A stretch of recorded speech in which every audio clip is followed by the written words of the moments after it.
یہ تو عشق بازوں کی جماعت ہے. اگر کوئی عشق سے نا آشنا ہے تو اسے فکر کرنی چاہیے. عجیب عاشق لوگ تھے، سمجھ نہیں آتا کہ وہ عشق آیا کہاں سے ان کے پاس. اور یہ عشق وہی ہے جس کے متعلق در سمین میں حضرت مسیح علیہ السلام نے 5-6 اشعار فرمائے ہیں. آپ فرماتے ہیں کسی نے یہ پوچھی تھی عاشق سے بات، وہ نسخہ بتا جس سے جاگے تو رات. کہا نیند کی ہے دوا سوز و درد، کہاں نیند جب غم کرے چہرہ درد. تو انکار سے وقت کھوتا ہے کیا، تجھے کیا خبر عشق ہوتا ہے کیا. یہ مجھ سے پوچھو اور میرے دل سے یہ راز، مگر کون پوچھے بجز عشق باز. یہ تو معجزوں کے اندر پلی ہوئی جماعت ہے مسیح علیہ السلام. ہر نبی کی جماعت خدا تعالیٰ کی طرف سے آسمان سے معجزات اتارے جاتے ہیں، پھر وہ پرورش پاتی ہے روحانیت میں. اور خدا چاہتا ہے کہ میں اور آپ ہم سب خدا کے پیارے بن جائیں. اس نے اپنا پیارا بنانے کے لیے مسیح علیہ السلام کو بھیجا ہے، ورنہ اور کوئی غرض پنہا نہیں ہے. حضرت مولوی غلام صاحب راجے کی انگنت واقعات. مدراس میں پری پارٹیشن پہلے کی بات ہے، مندر میں صداقت مسیح موت کا جلسہ تھا. مولوی صاحب راجے کی صاحب اور آپ کے ایک نائب آپ کے ساتھ تھے. ان کا نام میرے ذہن سے نکل گیا. پہلی تقریر آپ کے نائب کی تھی، پنڈت کی صدارت تھی. صداقت مسیح موت پر جلسہ تھا. بارش شروع ہو گئی، کن من جسے کہتے ہیں، لوگ اٹھنا شروع ہو گئے. مولوی صاحب تقریر کر رہے تھے، نائب ایک ویسے ہی ڈسٹرب ہو رہے تھے، ایک پنڈت بھی بولنے لگ گیا. اسی اسلام میں مولوی صاحب راجے کی صاحب آخری کرسی پر بیٹھے تھے، وہ بھی کھڑے ہو گئے اور آسمان کی طرف منہ کر کے کوئی باتیں شروع کر دیں. خیر وہ جلسہ خدا کے فضل سے بارش تھم گئی، جلسہ کامیاب ہوا. گھر آئے تو آپ کے نائب نے ان سے کہا کہ حضرت ایک تو میں پریشان تھا، خدا کا فضل ہوا جلسہ کامیاب ہو گیا. پنڈت بھی بول رہا تھا، آپ نے بھی تقریر شروع کر دی. مولوی صاحب مسکرائے، کہنے کہ تقریر نہیں شروع کی تھی. اندازہ لگائیں مسیح علیہ السلام کی قوت قدسیہ کا. ماں کے پیٹ سے نکلا ہوا شخص بادلوں سے باتیں کر رہا ہے. کہنے لگے میں بادلوں سے مخاطب تھا. یہ واقعہ آپ کی سمانے میں لکھا ہے. اور میں نے انہیں کہا کہ یہ اراریوں والا کام تم نے کب سے پکڑ لیا ہے؟ یہ تو اراری کیا کرتے ہیں کہ صداقت مسیح موت پر جلسہ اور آ کر خراب کر کے چلے جائیں. کہ تم وہ کام کر رہے. میں تمہیں 2 منٹ دیتا ہوں، اگر تم یہاں سے نہ گئے تو میں خدا کے حضور تمہاری شکایت کروں گا. کہنے لگے انہوں نے مجھ سے وعدہ کیا بادلوں نے کہ آپ شکایت نہ کریں، ہم 1 منٹ کے اندر یہاں سے چلے جائیں. یہ ہے احمدیت کا خدا. یہ ہے وہ خدا جس کو دنیا نے پہلی مرتبہ اس شان کے ساتھ نبی اکرم صلی اللہ علیہ وسلم نے دکھایا تھا کہ آؤ اس خدا کی طرف آ جاؤ. اور آج آپ کا روحانی فرزند، آپ کا امتی نبی، آپ کا شاگرد نبی، آپ کا غلام نبی اور اس غلام نبی کے خلفاء اس طرف اس خدا کو دکھا رہے ہیں. لیکن ہم اسے پہلے دیکھیں گے تو پھر دنیا کو دکھائیں گے. حضرت مسیح علیہ السلام کا دعویٰ کیا ہے؟ یہ وفات مسیح، حیات مسیح، صداقت مسیح موت اور ختم نبوت، یہ دعوے تو ہم خدا کے فضل سے جماعت جیت چکی ہے. ہر میدان میں فتح یاب ہے. دلائل کے میدان جماعت کے ساتھ ہیں. مولوی کے پاس کچھ بھی نہیں رہا. لیکن آپ اصل دعوے پر غور کریں. وہ دعویٰ حضرت مسیح علیہ السلام نے خود بیان فرمایا ہے در سمین میں. آپ فرماتے ہیں کہ اے سونے والوں جاگو کے وقت بہار ہے، اب دیکھو آ کے در پہ ہمارے وہ یار ہے. اس یار کو میں نے اور آپ نے دیکھنا ہے اور پھر دوسروں کو دکھانا ہے. شیخ محمد دین صاحب بڑے بزرگ آدمی تھے. پارٹیشن سے پہلے مخدوم رشیدیہ اسٹیشن ہے ملتان کے ساتھ، کوئی چھوٹا سا، وہاں پر یہ پٹواری تھے. خلیفۃ المسیح ثانی نے انہیں حکم بھیجا کہ نوکری چھوڑ کر فوراً آ جاؤ، آپ کو مختار عام مقرر کرنا ہے انجمن کی جائیداد پر.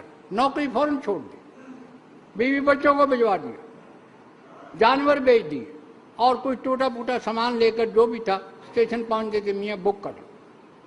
اسٹیشن ماسٹر نے کہا کہ افسوس بک نہیں کر سکتے، بک تو کئی مہینوں سے بند ہے بکنگ جنگ کی وجہ سے۔ اب باہر آ کر بیٹھ گئے، خدا کے حضور عرض کی کہ یہ بے نوا مسافر کہاں جائے، کیا کرے، ویران جگہ، نہ کوئی واقف، نہ کوئی دوست، نہ کوئی رشتہ دار، اجاڑ میں بیٹھا ہوں، بیوی بچے جا چکے ہیں، تیرے خلیفے کے حکم پر سب کچھ کر رہا ہوں، میری مدد کر۔ یقیناً اس وقت آسمان سے خدا نے کہا ہوگا کہ اچھا میں آیا، کیونکہ یہی شان ہے احمدیت کے خدا کی۔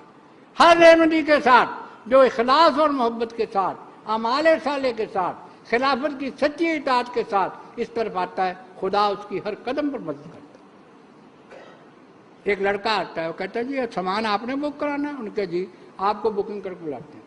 کہنے لگے میاں بڑے خوش قسمت ہو، 3 مہینوں سے یہ بند تھی، کئی مدت سے یہ بند تھی بکنگ، ابھی ٹیلی گرام آ گئی ہے۔ وہ ٹک ٹک ہوا کرتی تھی ریلوے اسٹیشنوں پر، آج کل نہیں ہے۔ کہتے ہیں ابھی آ گئی ہے کہ بکنگ فوراً کھول دو، لاؤ سامان۔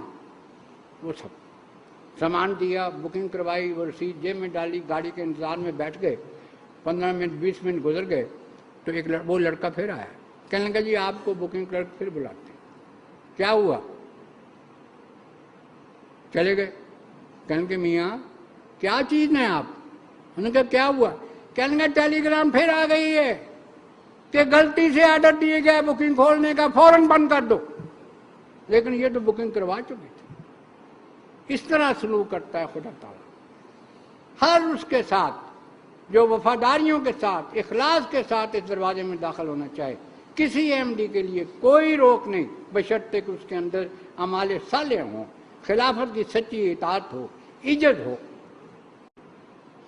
حضرت مولوی غلام صاحب راجے کی کسی دورے پر گئے ہوئے تھے، واپس آئے ٹرین پر قادیان، تو آپ کے ساتھ 2-3 اور بھی احمدی بیٹھے ہوئے تھے، وہ سیدھے صاحب کی خدمت میں آ گئے جو 2-3 احمدی تھے۔ تو وہاں ویسے ہی تذکرہ ہوا تو حضور نے فرمایا خلیفۃ المسیح ثانی نے کہ آج راجے کی مجھے بڑی ضرورت ہے، وہ مگر وہ ابھی آیا نہیں۔ انہوں نے کہا حضور وہ ابھی آئے ہیں، ہمارے ساتھ ہی آئے ہیں، گھر گئے ہیں۔ آپ نے فوراً پرائیویٹ سیکٹری کو بلایا کہ یہ رکا لکھو اور ان کو بھجوا دو کہ فلاں جگہ فوراً پہنچ جائیں۔ اب ان کے پاس ایک بیگ ہوا کرتا تھیلا بڑا سا، اسی میں کتابیں، اسی میں کپڑے، اسی میں کھانا۔ وہ آئے اندر، بیوی بڑی خوش ہوئی، بیوی بیمار تھی، ان کی بھینس بھی بیمار تھی، تو اس کو بیوی کو کہا کہ یہ تھیلا اندر رکھو۔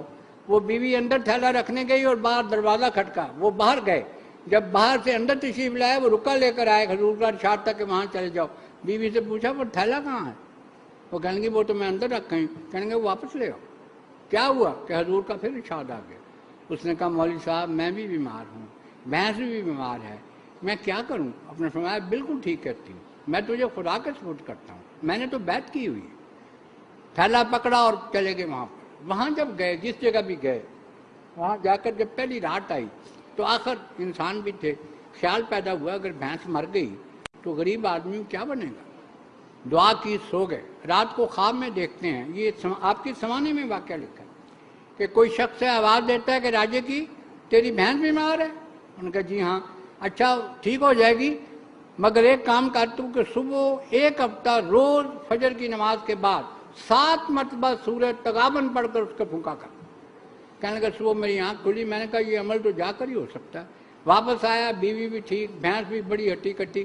میں نے پوچھا کیا ہوا؟ کہنے لگی مجھے تو کچھ نہیں پتا کیا ہوا۔ بیوی کہنے لگی جس دن آپ گئے ہیں اس سے اگلے دن یہ مسجد کے مولوی صاحب آیا کرتے تھے، 1 ہفتہ آتے رہیں گے اور مسجد کے پاس بھینس کے پاس کھڑے ہو کر کچھ پڑھا کرتے تھے اور پھونک کر چلے جایا کرتے تھے۔ میں نے کہا بلاؤ ان کو۔ ان کو بلایا، کیا بات ہے؟ انہوں نے کہا جناب مجھے کچھ نہیں پتا، مجھے یہ گرددار آواز آئی تھی کہ راجے کی ہمارے کام گیا ہے، اس کی بھینس بیمار ہے، اس کے پاس 1 ہفتہ صبح کھڑے ہو کر سورہ تغابن پڑھ کر پھونکا کرو۔ حضور میں تو وہ کرتا رہا۔ لیکن ایک نظر ہم اس بات پر بھی ڈال لیں کہ یہ کون لوگ تھے، کیا کرتے تھے، کس طرح خدا سے اپنے پیمنٹ کو مضبوط کیا انہوں نے۔ پہلی بات نماز با جماعت کی پابندی، اس کے بغیر خدا کبھی نہیں مل سکتا اور کسی کو نہیں مل سکتا، یاد رکھیں۔